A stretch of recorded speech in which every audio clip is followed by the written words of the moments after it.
All right. Well, again, thank you all very, very much for showing up tonight. We will be getting on with this after we do just a little bit of business. I wanted to bring up that there is going to be a seminar on the U.S. Constitution, and it's going to be taught by Alan Spencer. And what do we have here? April 19th, tomorrow, or day after tomorrow, I'm sorry. And it's going to be at America's Best Value Inn meeting room. He's requesting a $40 contribution for the seminar because he's got expenses, that type of thing. The thrust of his seminar is going to be on Second Amendment and constitutional implications for a little bit of everything. So if you're interested, we have flyers at the head table up here, and I'll get some to the back if you're interested in attending that, okay? So with that, let me introduce our timekeeper here tonight is the chair of the Merced-Atwater Tea Party, Mr. Sam Palmer. And for those that don't know who I am, I'm the biggest mouth in Atwater, as I'm sure, where's Eric Lee? I'm sure he will attest to that. In any case, my name is Jim Price, and I'm also one of the co-hosts on the Saturday morning Tea Party Straight Talk on 1480 KYOS. If you ever have the opportunity, 8 o'clock a.m. every Saturday, we are live. And we would enjoy having you do some call-ins. And for those that didn't hear it, we had Vern Warnke on our show in studio here not long ago, and it was very spirited. So I invite all the other candidates, by the way, if you'd like to come into the studio and do the same as Vern did, you're all welcome to do so. We will do that for you. So with that, let's just get to a couple of the rules here for tonight. The candidates will be afforded a 5-minute opening statement up to 5 minutes, and at the end of the 5-minute opening statement, everyone will be allowed to come forward to the mic in the center of the room here and ask a question. Let me emphasize, ask a question. Do not come up to make speeches or statements or any of those sort of things, or opinionated things, whatever. We want just questions. Also, we do not have any tolerance for anyone that's going to be engaging in a back and forth. I don't want to have it, we don't want to get ugly and say, knock it off, because you are yelling a question or you're making a statement from the back of the room. Please do not do that. We want to afford as much time as we can and be fair to the candidates and fair to the people that are going to be coming up to asking the questions. So please, let's keep all that in mind, okay? Keep your questions as short as possible, and you can direct them to any of the candidates, of course. And the candidates, if they so choose, will also have an opportunity to respond individually to that particular question as well. But if you want to direct it towards one candidate, you're more than welcome to do so, okay? Anybody got any questions on the format? We're not going to be, as you know, we're not writing down questions and we're not filtering them out and all that. It's going to be an unfiltered deal here so that everybody knows exactly where everybody is in their mindset, okay? All right. A few people notables here. If you didn't see, Larry Morris from our district attorney's office is here with us tonight. As is Lynn Davis, our county supervisor from District 3. We also have over here to my left, and your right, Bill Blake is standing in the doorway over here. Former undersheriff for county. And any other notables that I missed? Oh, I'm sorry, yeah, Bill Snyder, candidate for District 3 in the ball cap right down here. Okay. Any other candidates? Okay, real good. All right, so with that, we'll get this started right here, and we'll just start on down the line with Mr. Soria, and then followed by Vern Warnke, Pat Lunny, and Frank Swigert, and we'll get it going. Thank you.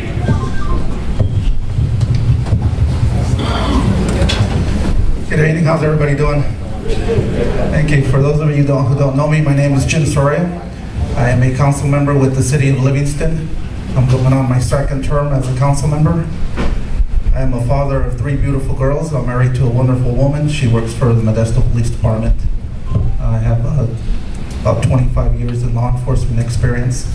have held different positions as a law enforcement officer, worked in the task force, Stanislaus Drug Enforcement Agency. My specialty was being a field training officer, and I've run and supervised the day-to-day operations for police department. As a council member, a policy maker and decision maker, and my main goal is to try and improve the quality of life. And that was my goal at City of Livingston, and now I'd like to stretch it out to do it at a county level. I want to make sure that we have public safety, that your family and your children are safe, and that we go back to community-oriented policing. One thing that I see that is missing, in my opinion, is that we don't have the officers get out and talk to the community anymore. Get out of your patrol car, talk to people and say, hey, how are you doing? I'm Deputy Soria, how's things going? I think that that's something that needs to get back, so that way the community can be empowered to take back their sheriff's department or police department. I think that's a lost art, and I want to make sure that our deputies are going to interact with our community and making sure that your voice and your concerns are heard. When I was on patrol, I used to get out and talk to people. I used to talk to the kids if I saw them playing basketball or football, get out if I had time and interact with the kids. I also coach Livingston youth football, the 7th and 8th graders. This will be my 3rd year. And I stress education, I stress teamwork, I stress respect, and I think good kids make a good community, and that's something that I want to make sure that we're involved in our community. I want to make sure that as a sheriff, my door will always be open. I want to make sure that I get out to the community and see what issues and concerns. Come out to Atwater, come out to Winton, go out to Planada, go out to the communities. That's something I didn't see the last sheriff do, so I want to make sure that I'm involved. Public safety is a big concern. Gangs are a big concern. So we need to make sure that we tackle those issues, and we need to make sure that we focus on going back onto community-oriented policing. So thank you.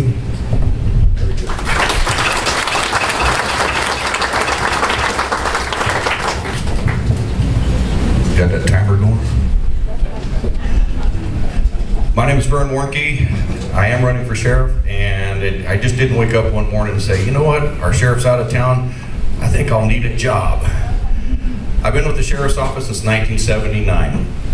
When Sheriff Hazen left in December, I started getting a lot of phone calls. It started from the deputy sheriffs, dispatchers, and a lot of folks that work at the sheriff's office, including our correctional department, and asking me to unretire. Because I retired 5 years ago as a senior sergeant and then started the next day as a part-time deputy.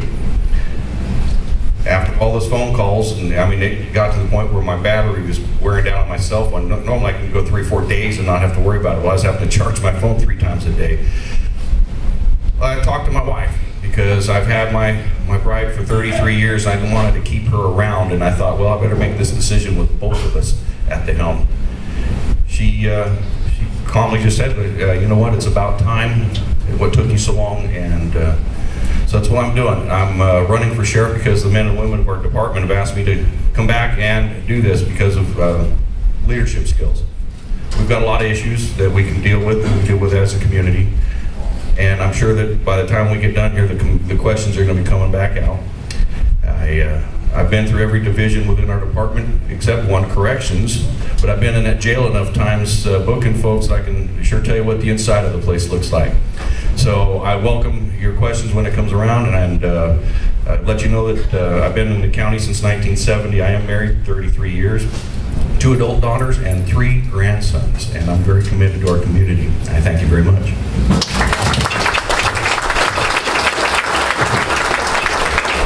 Thank you. It's good to see so many people out here. It always makes me, reinforces how important this position is and what's going to happen in the next 4 years. I think Merced faces a number of issues as we look to the next 4 years, and the Sheriff's Department will play a large part in those solutions. The number one challenge we face is budgetary. The fiscal challenge we changed. The budget has been either stagnant or cut over the last few years. Just this year, our departments are being asked to keep the line at last year's budget, and that would be okay, except that there's cost escalators built into it that are not being taken into account. So the only place probably, if it goes through as submitted, is we're going to have to look at personnel again. And personnel is one area where the Sheriff's Department cannot be cut. Over the past 4 or 5 years, the Operations Division, the deputy sheriffs on the street, they've lost 9 sworn positions. That's people that go out and answer calls. 9 of them are gone. Corrections is even worse. 15 sworn correctional officers have been eliminated over the past year, and that affects the jails and how we handle that situation. Realignment, legislatively, they've realigned the prisoners from the state back to the counties. That means there's more of them for our jail. There's more of them out in the streets, and we don't have any money to make up that difference. So we're being asked to do more with less. The crime in this county, last year, had 19 homicides in the unincorporated area, the sheriff's office of the county. That's the highest ever. The metal thefts that are going on. People rip off the pump of some rancher or farmer and get a minuscule amount for it, but does hundreds of thousands of dollars worth of damage.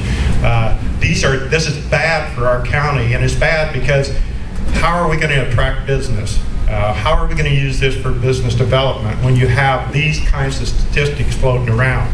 So crime is important too. Thirdly, I think the internal organization of the Sheriff's Department needs to be looked at. They've had a large amount of strife and rift between the operations side and the correctional side over the past few years, and that only makes for a less efficient overall sheriff's office. So internally, that problem has to be addressed. So what do I offer you? I offer you 27 years of administrative experience over 3 significant law enforcement agencies. I have a bachelor's degree in biological sciences from University of Cal at Davis and a master's degree in public administration from USC. I spent 15 years at Merced as their chief of police, always known as being an innovative chief. We split the department into 3 substations. We manned them. We were one of the first community-based policing operations that was really successful in the state. I put together the first gang unit in the county of Merced. 1994, we saw gangs developing, and we did something about it. We started a gang unit that's the only one in the county outside of the county-wide task force, but the only local one, and today that's still operational. I put the first officer in the high schools, a school resource officer, and I had to negotiate that on North Campus because there were teachers, there were administrators, and there were some parents that didn't feel that officers with guns ought to be on campus. But we got it in there, and today everybody wants an officer on campus. So I've always been innovative. When I went to the state, we did the DNA lab, we did the intel after 9/11, we did a lot of things, and I continued to write on to the district attorney where I'm employed now as the chief investigator. So I think as you look at us today, you have a clear choice. And I look forward to engaging the questions tonight. I applaud you for spending your time to come out and be involved in the community and be involved in this election.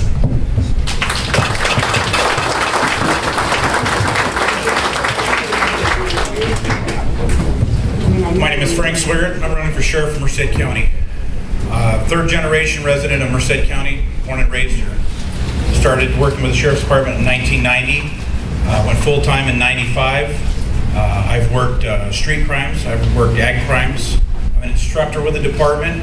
I'm also an instructor with Merced Community College as a police reserve program instructor. So I try and give back to those that are out there. I'm also teaching I also had taught the FTO program where the deputies that were coming on, getting them ready to go by themselves. I took an oath when I got sworn in to defend the Constitution of the United States, to defend the Constitution of the state of California and Merced County. And I keep this coin as a reminder from the oath keepers that it's not just for the time that you're working on the clock. It goes past. It comes from the heart and it always stays there. There's a few things that we need to keep our minds open about, and that's our public safety. Our public safety has to be paramount. We have to get those positions back on the street, boots and badges back on the street.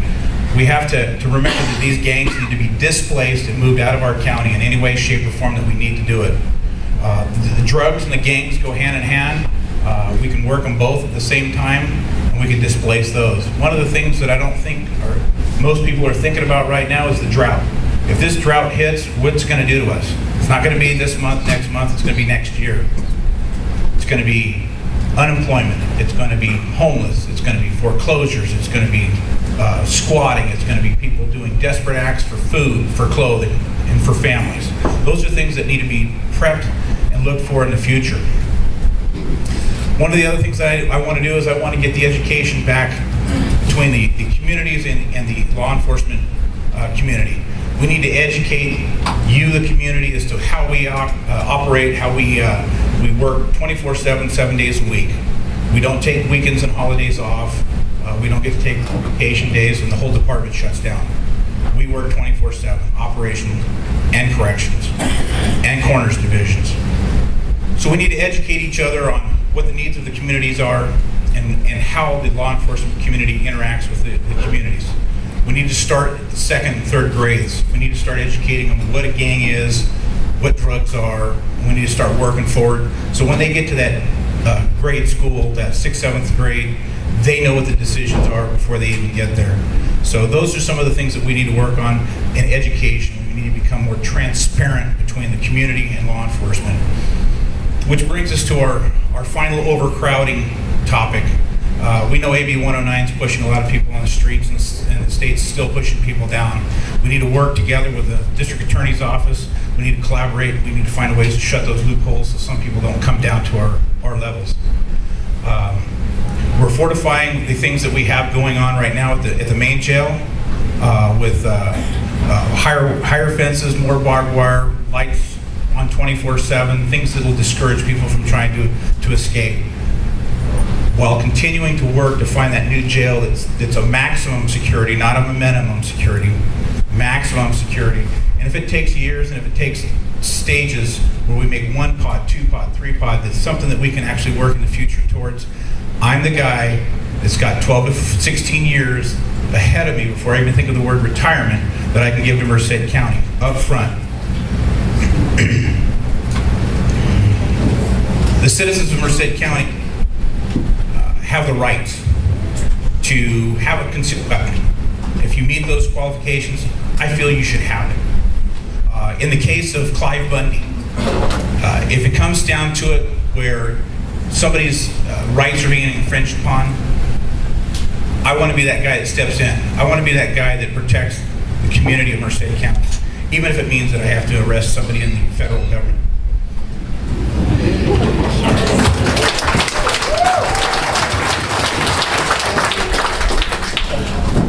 I'm not a good old boy.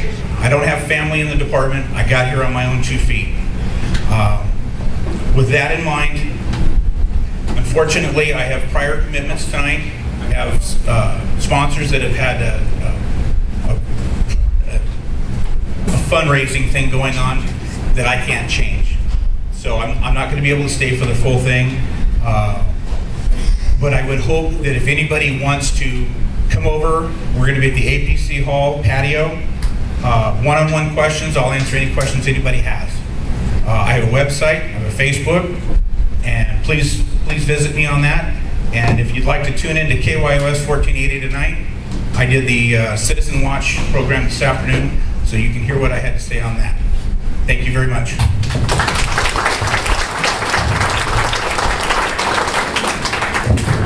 Okay, speaking of Citizens Watch, where's Casey Steen?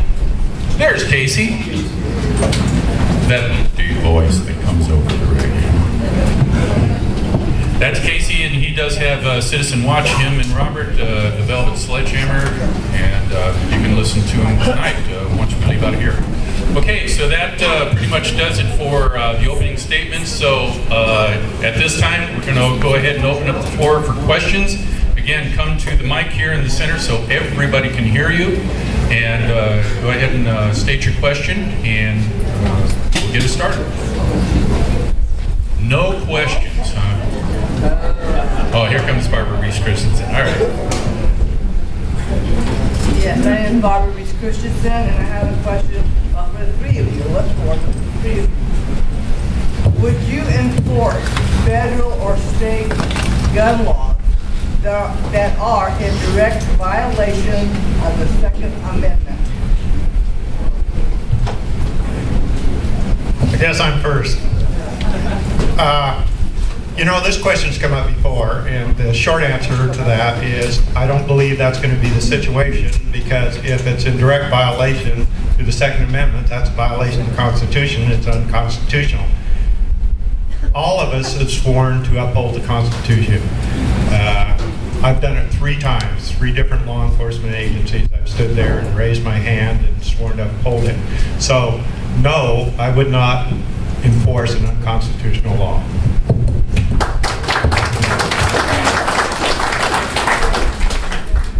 And like Pat said, and we're all very like-minded. We all want our Second Amendment rights very protected. And I too, the answer is no. We've seen a lot of these things happening. We had this incident in Nevada with the Bundys, and one of the sheriffs that went over there was Richard Mack.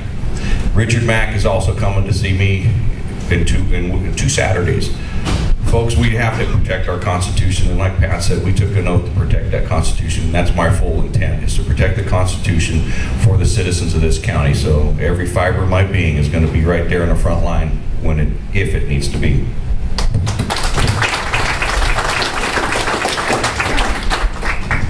Thank you. I've also taken an oath to defend our country and our Constitution from foreign and domestic. I would not be in favor that would violate any constitutional rights, whether it's the Second Amendment, 14th Amendment, First Amendment. The Constitution is with